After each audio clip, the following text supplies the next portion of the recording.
Մի քիչ ուշացել են 2018 թվականին ոչ բռնի ուրեմն Թավշյա հեղափոխության արդյունքում Հայաստանում բեսպրեդելը կանգնեցվել է եւ այդ բեսպրեդելի մաս եղել են նաեւ իրենք եւ այն իշխանության ներկայացուցիչները, որոնք այսօր էլ իրար հետ սերտաճած են երկրորդ նախագահը, երրորդ նախագահը եւ նրանց հարակից իշխանական ուժերը։ Հաջորդիվ այսօր Հայաստանում տնտեսական աճը, որ գրանցվում է ամեն տարի, առանձնանում է թե տարածաշրջանում եւ թե մեր երկրի համար այս անընդհատ աճը, որը տեսանելի է ամեն մեկիս կյանքում,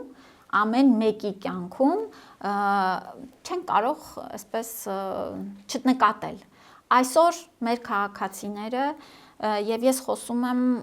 ամենայն պատասխանատվությամբ, որովհետեւ շատ մեծ է շփումները